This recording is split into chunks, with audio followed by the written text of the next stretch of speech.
So, what if the path to healing from trauma wasn't about some external fix, but about unlocking a code that's already inside you?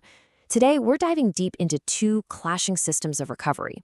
One tries to force order from the outside, and the other, well, it aims to awaken it from within. And really, this is the big question, isn't it? It's the central conflict in this whole story, a clash between two philosophies of recovery that are, they're polar opposites. All right, so let's get into it. At the heart of this are two completely different ways of thinking about how to regulate a biological system that's been thrown into total chaos by trauma. Okay, so picture this. Your body is like a finely tuned orchestra, right? Every part is playing in perfect harmony. But then, bam, trauma hits. It's like this sudden, jarring noise that throws every single instrument out of sync. So how do you get the music back? Well, the first approach we're going to look at is basically like bringing in an outside conductor to force everyone back into rhythm. So let's dig into that first path, this whole outside-in approach. It's a very methodical way of doing things, but as you're about to see, it's also, pretty controversial. And this really gets to the heart of the matter. You've got external manipulation on one side, think using things like medication to force a correction. And on the other side, you have internal modeling, which is all about helping the system figure out how to restore its own rhythm from the inside. So when you see this outside-in approach in action, like in studies on post-traumatic stress, it often looks something like this. Scientists directly messing with the body's cortisol rhythm, the famous stress hormone, using drugs. The whole goal is to just chemically strong-arm the system back into what looks like balance. And the process for this is, it's super mechanical. First, they might use a drug like mifepristone to just block the cortisol system. Then they'll use something else, like dexamethasone, to fire it back up. But notice what's happening here. They're deliberately separating the biological problem from what actually caused it psychologically. The original trauma itself, it's basically ignored. They're only focused on tinkering with the chemical symptoms. So here's the bottom line, and it's a huge one. This method is all about fixing the what, the cortisol levels that have gone completely haywire. But it never, ever asks why. Why did it go haywire in the first place? And that's a major critique, one that leads to a pretty scathing diagnosis of professional failure. This brings us to a really specific critique, which gets summed up in this acronym DIM-SUM.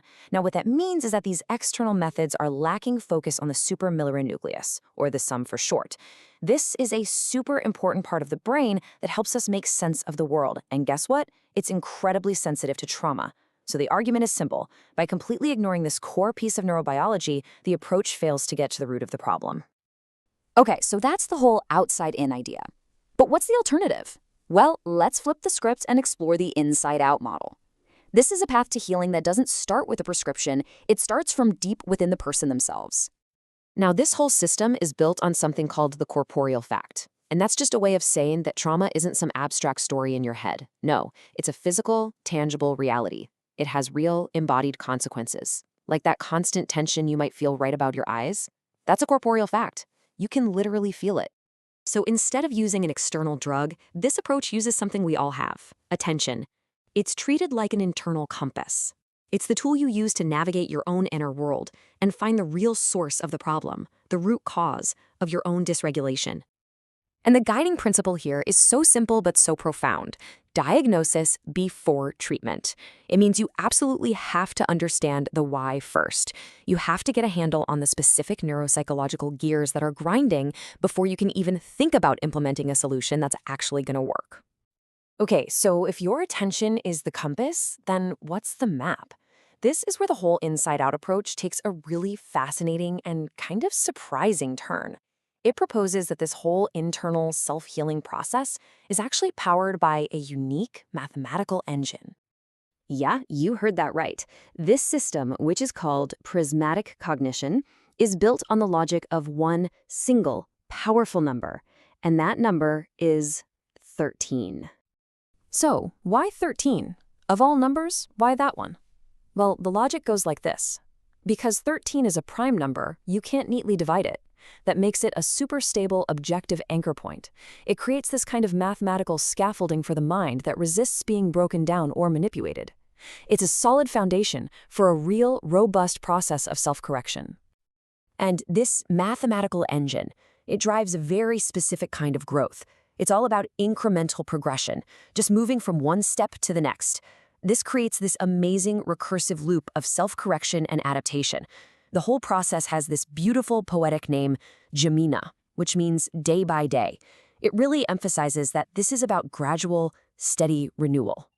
You see, the goal here is completely different from a rigid external fix. This internal logic is designed to model organic, resilient growth. It's kind of like ivy finding its own way up a wall. It's all about fostering a natural, harmonious way of growing and scaling from the inside out. And this all brings us to the final piece of the puzzle, where this very personal internal system finds this amazing symbolic alignment with an external event. It's almost like a cosmic validation of the whole idea.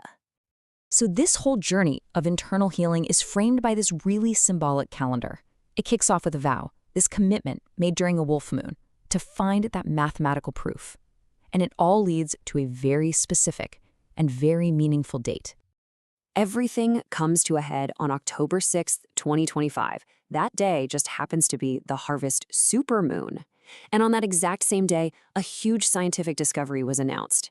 It created this incredibly powerful symbolic link between this personal, internal healing journey and a brand new scientific understanding of how our own bodies protect themselves. And what was that discovery? It was for something that ended up winning a Nobel Prize: regulatory T cells. And you can think of these things as the immune system's very own internal security guards.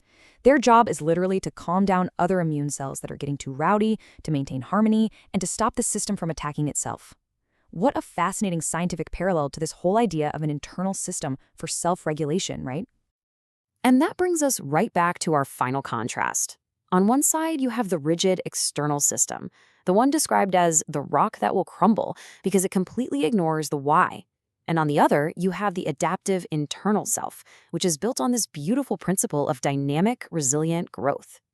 So, it all leaves us with one final, pretty provocative question. When we're faced with chaos, what do we really need? An external drug or an internal compass?